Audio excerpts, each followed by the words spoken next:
الحمد لله وكفى والسلام على عباده الذين اصطفى أما بعد. أعوذ بالله من الشيطان الرجيم. بسم الله الرحمن الرحيم. وقضى ربك ألا تعبدوا إلا إياه وبالوالدين إحسانا. صدق الله العلي العظيم.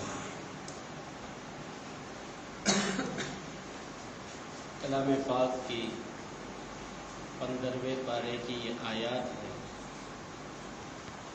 جس کے اندر اللہ رب العزت نے سب سے پہلے یہ فرمایا ہے کہ آپ کے رب نے اس بات کا فیصلہ کر دیا کہ عبادت اگر کسی کی ہو سکتی ہے، عبادت کرنے کی کوئی ذات ہے، عبادت کے لائق اگر کوئی ہستی ہے تو وہ صرف ایک اکیلے اللہ رب العالمین کی ہے. اس کے علاوہ کسی کی بھی عبادت کی شریعت اجازت نہیں دیا کرتی. عبادت صرف اور صرف اللہ ہی کے لیے سزاوار ہے. آگے اللہ رب العالمین نے یہ ارشاد فرمایا کہ والدین کے ساتھ حسن سلوک کیا جائے، اچھے سے اچھا برتاؤ کیا جائے. پیارا آقا صلی اللہ علیہ وسلم فرماتے ہیں کہ ماں باپ کی خوشنودی کے اندر اللہ کی خوشنودی ہے اور ماں باپ کی ناراضگی میں اللہ کی ناراضگی ہے.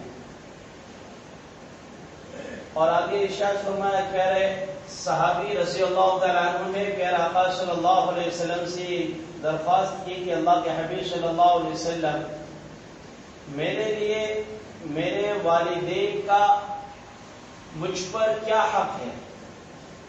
آپ علیہ السلام نے فرمایا ہما جنتک و نارک، کہ وہ دونوں تمہارے لیے جنت بھی ہے اور وہ دونوں تمہارے لیے جہنم بھی ہے. اگر تم ان کی خدمت کرو گے، ان کو خوش کرو گے، ان کو راضی رکھو گے تو تمہارے لیے جنت کے فیصلے ہو جائیں گے. اور اگر تم نے ان کو ناراض کیا، ناخوش کیا، ان کے ساتھ بدسلوکی کی، بدتمیزیاں کی، تو یہ والدین کی نعمت تمہارے لیے جہنم میں لے جانے کا ذریعہ اور سبب بن جائے گی. آج کل ضروری ہے کہ بچوں کے سامنے والدین کا ادب و احترام سکھایا جائے، بچوں کو تعلیم دی جائے ماں کا مقام کیا ہے. آج کل کے فیشنیبل کلچر کے اندر بچے اپنے ماں باپ کو تو کر کے بلاتے ہیں.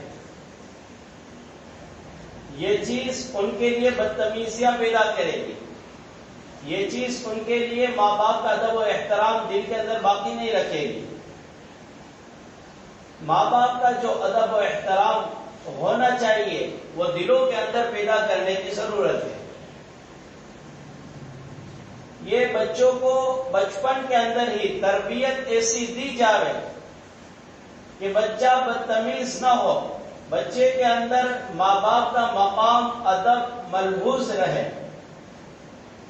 اولاً تو ہم لاڈ و پیار کے اندر بچوں کو اپنے آپے سے باہر کر دیتے ہیں، بچوں کے اوپر ذرا برابر بھی سختی نہیں رہتی، جس کی وجہ سے ہمارے لاڈ و پیار کی وجہ سے وہ بچہ آگے چل کر بگڑ جاتا ہے، ہمارے کنٹرول سے باہر ہو جاتا ہے. ہم لاکھ اس کو بلاوے وہ ہماری ایک بھی بات کا جواب نہیں دیتا. یہ ہمارے لاڈ و پیار کا نتیجہ ہے. ورنہ ہم خود دیکھیں آج سے 10-12 سال پہلے کہ بچہ باپ سے بات کرنے کے اندر بھی لڑکھڑاتا تھا، باپ کے سامنے بات چیت کرنے کی ہمت نہ ہوتی تھی. اس کو کوئی بھی چیز کی اگر ضرورت ہوتی تو اپنی امی جان سے کہتا کہ تم ابو سے بات کرو، مجھ کو فلاں چیز کی ضرورت ہے. ڈائریکٹ ہی باپ سے بات چیت کرنے کے اندر بھی بچے کے اندر ایسا خوف اور ڈر رہتا تھا کہ اس کی مجال نہیں تھی. اب یہ چیز ہمارے زندگی کے اندر سے، ہمارے معاشرے کے اندر سے ختم ہو گئی. شریعت مطہرہ نے ہر چیز کا ادب سکھایا. سب سے پہلے باپ کی ذمہ داری یہ ہے کہ بچہ جب پیدا ہو جاوے اس کا اچھے سے اچھا نام رکھا جاوے. یہ بچے کے حقوق میں سے علماء کرام نے یہ بات لکھی ہے کہ ماں باپ کا یہ حق بنتا ہے کہ اس کا بہترین نام رکھا جائے. ناموں کا بھی اثر اولاد کی زندگی کے اوپر پڑتا ہے. ناموں کا اثر جیسا نام ہوتا ہے اور جیسا اس کا مفہوم ہوتا ہے اس کے مطابق اس کی زندگی کے اثرات مرتب ہوتے ہیں. اچھا نام ہے تو اس کی وجہ سے اس کے اندر اچھے صفات پیدا ہوں گے. اگر نام محمد بن کر رکھ دیا ہم نے، بے معنی رکھ دیا، کوئی ایسا نام ہم نے رکھ دیا کہ جس کا کوئی اچھا مطلب ہی نہیں بنتا، تو پھر اس بچے کے اندر وہ صفات پیدا نہیں ہوگی. حکیم الامت مولانا اشرف صاحب تھانوی رحمۃ اللہ علیہ نے اپنی کتاب کے اندر لکھا ہے کہ ایک شیعہ نے دشمنی کے اندر اپنے 2 خچروں میں سے ایک کا نام ابو بکر رکھا، ایک کا نام عمر رکھا. کیونکہ شیعہ لوگوں کو صحابہ کرام اور خصوصاً حضرت ابو بکر اور حضرت عمر فاروق رضی اللہ تعالیٰ عنہ سے بہت ہی زیادہ دشمنی ہے. تو دشمنی کے مارے انہوں نے اپنے 2 خچروں میں سے ایک کا نام ابو بکر رکھا، ایک کا نام عمر رکھا. کچھ مدت ہوئی، ایک خچر نے اس کو زور سے ایک لات ماری جس کی وجہ سے وہ گرا اور اس کا کام تمام ہو گیا. لوگوں کے اندر یہ چرچا ہونے لگا کہ کس خچر نے مارا ہوگا، عمر نے مارا ہے یا ابو بکر نے مارا ہے. تو اکثروں نے یہ بتایا کہ ہمارا یہ اندازہ ہے کہ جس خچر نے اس کو مارا ہے اس کا نام ضرور عمر ہی ہوگا، اس کا نام عمر ہی ہوگا. جب تحقیق کی گئی اور تفتیش کی گئی تو سب لوگوں نے جنہوں نے کہا تھا کہ جس خچر نے مارا ہے جس کا نام عمر ہے اسی کا نام نکلا. تو نام کا بھی اثر بچوں کی زندگیوں کے اوپر پڑتا ہے. اسی لیے پیارے آقا صلی اللہ علیہ وسلم نے ماں باپ کو یہ حکم دیا کہ بچہ جب پیدا ہو جاوے تو اس کا اچھے سے اچھا نام رکھا جائے. بچے کے پیدا ہونے کے بعد فوراً اس کے کان کے اندر اذان کہی جائے، فوراً اذان کہی جائے. اس کے اندر یہ شرط نہیں ہے کہ کوئی بڑے سے بڑے مولانا کو بلاوے، کوئی حافظ قرآن کو بلاوے یا کسی اچھے دیندار کو بلاوے. اگر باپ حاضر ہے اور اس کی موجودگی کے اندر بچے کی ولادت ہو گئی، بچی کی ولادت ہو گئی، تو اب کسی کو بھی تلاش کرنے کی ضرورت نہیں ہے، فوراً اس کے کان کے اندر اذان کہی جائے. علماء کرام نے فرمایا کہ جب بچے کے کان کے اندر اذان کہی جاتی ہے اس کے بچے کے دل کے اندر ایمان کا اللہ رب العالمین بیج بو دیا کرتے ہیں اور وہ بچہ دل ہی دل میں خوش ہو جاتا ہے کہ اللہ پاک نے مجھے ایمان والے کے گھر کے اندر پیدا فرمایا، ایمان والے کے گھر کے اندر پیدا فرمایا. ویسے حدیث پاک کے اندر آتا ہے کل مولود یولد علی الفطرہ، کہ دنیا کے اندر ہر پیدا ہونے والا بچہ فطرت اسلام کے اوپر پیدا ہوتا ہے. فَإِذَا أَبَوَاهُ يُهَوِّدَانِهِ أَوْ يُنَصِّرَانِهِ أَوْ يُمَجِّسَانِهِ. پھر اگر اس کے ماں باپ یہودی ہے تو بچہ یہودی بنتا ہے، اس کے ماں باپ نصارہ ہے تو بچہ نصارہ بنتا ہے، اگر اس کے ماں باپ مجوسی ہے تو بچہ مجوسی بنتا ہے، آتش پرست بنتا ہے.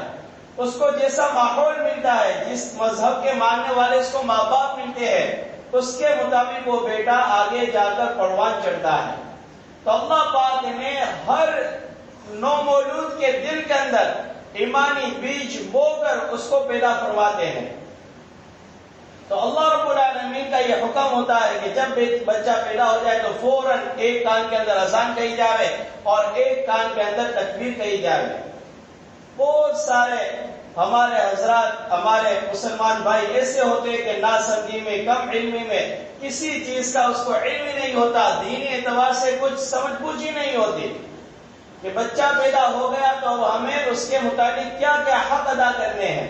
بچہ پیدا ہو گیا، 7ویں دن عقیقہ کرنے کا حکم، 7ویں دن عقیقہ کرنے کا حکم.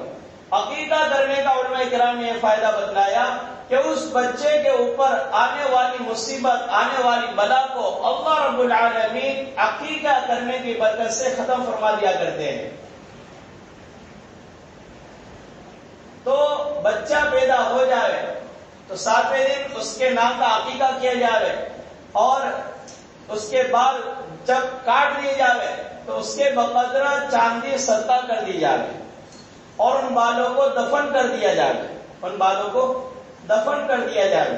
یہ شریعت مطہرہ نے ایمان والوں کے لیے اور خصوصاً والدین کے لیے یہ سب سے مضبوط یہ حکم نافذ فرمایا ہے، اس کی اچھی تربیت ہو۔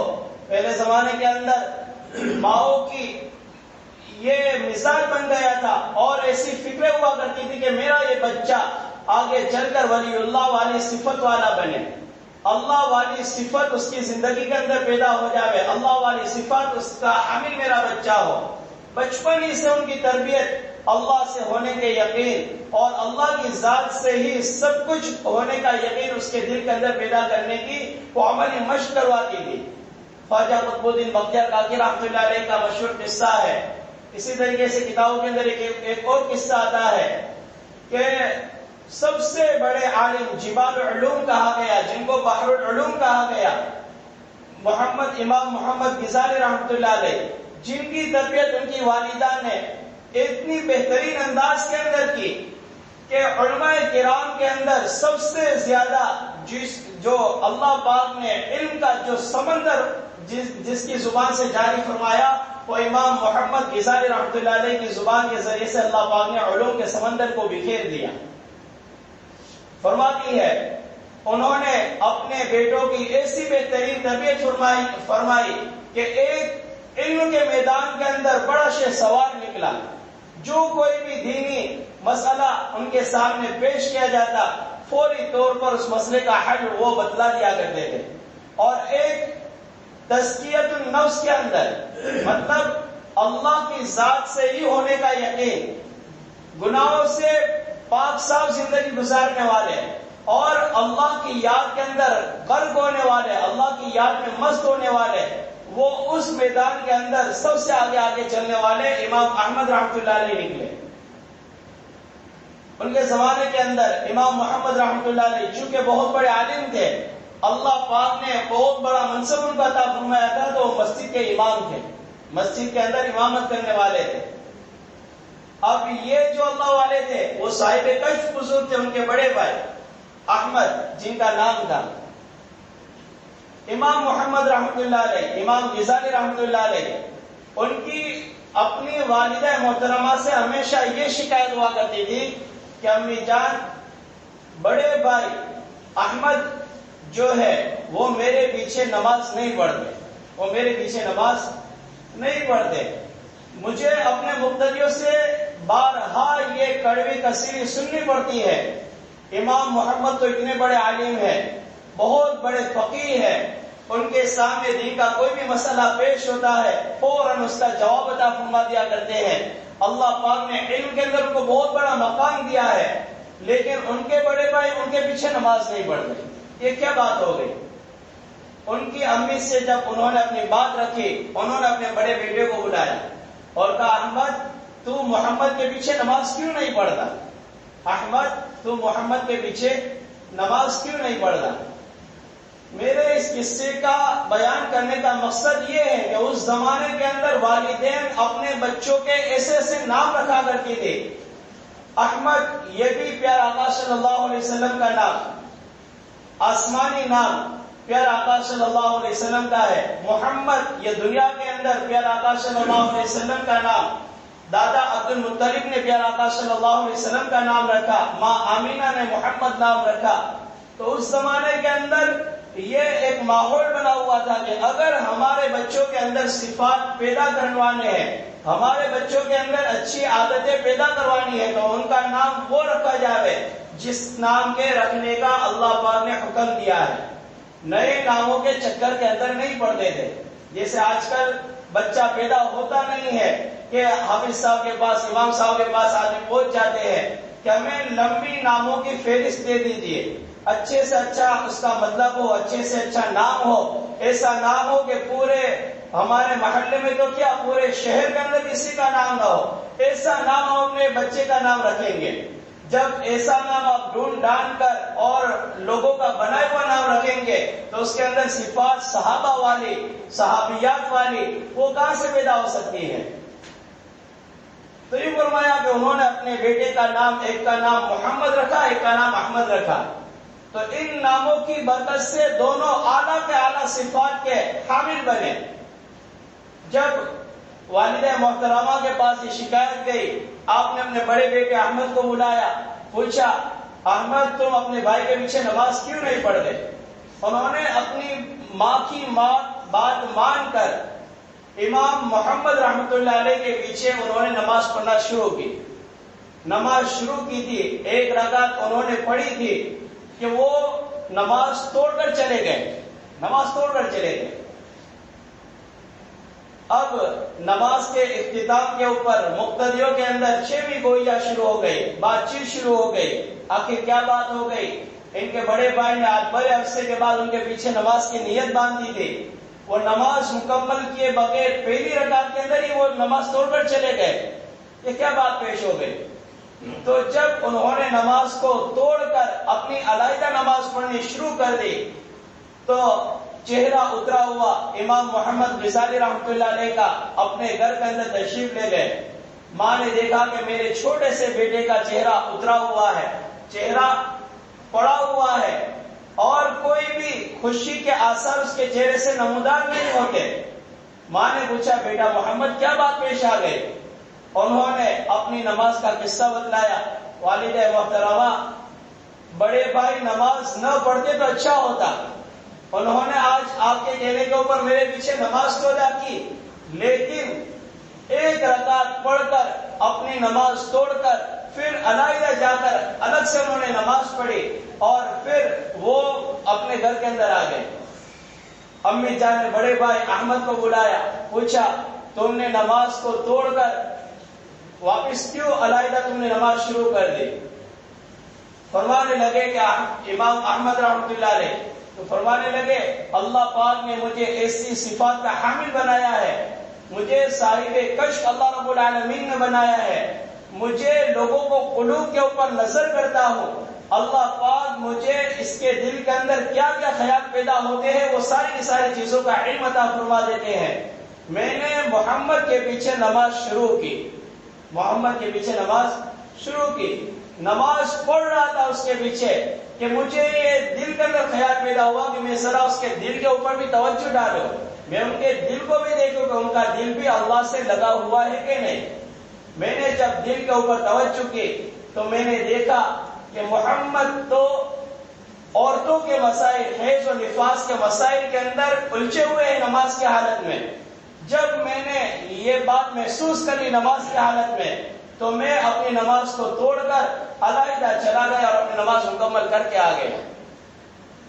اس وقت اس ماں کی تربیت کے الفاظ جو تھے انہوں نے ایک لمبی آہ بھری اور یوں فرمانے لگی. امام محمد کی اور امام احمد رحمۃ اللہ علیہ کی ماں فرمانے لگے کہ میں نے تو اپنے دونوں بیٹوں کی تربیت کو ضائع کر دی، میری ساری کی ساری محنت بیکار ہو گئی، ضائع ہو گئی کہ دونوں میں سے ایک بھی اللہ کی رضا کے لیے نماز پڑھنے والا نہ بنا. ایک نماز پڑھا رہا ہے، اس کے دل کے اندر عورتوں کے حیض و مسائل کے مسئلوں کے اندر الجھا ہوا ہے اور دوسرا اس کے پیچھے نماز پڑھ رہا ہے تو وہ اپنے بھائی کے دل کے اوپر نظر کرنے کے اندر لگا ہوا ہے. میں نے تو اپنے دونوں بیٹوں کے اندر تربیت کے اندر ضرور کچھ کمی رکھی ہے کہ دونوں میں سے کوئی بھی اللہ کے لیے نماز پڑھنے والا نہ ہوا. ماؤں کی تربیت اس زمانے کے اندر ایسی ہوا کرتی تھی کہ اس کی وجہ سے اللہ پاک بچوں کو بڑی بڑی صفات کا حامل بنایا کرتے تھے. اس لیے ضروری ہے کہ ہماری زندگیوں کے اندر بھی یہ اوصاف پیدا ہو. اس کے لیے بچوں کی تربیت کے اندر علماء کرام نے سب سے پہلا اور پیارا آقا صلی اللہ علیہ وسلم نے سب سے پہلا جو سنہری اصول بتلایا وہ بچوں کا اچھے سے اچھا نام رکھنے کا. اللہ تعالیٰ ہم سب کو عمل کرنے کی توفیق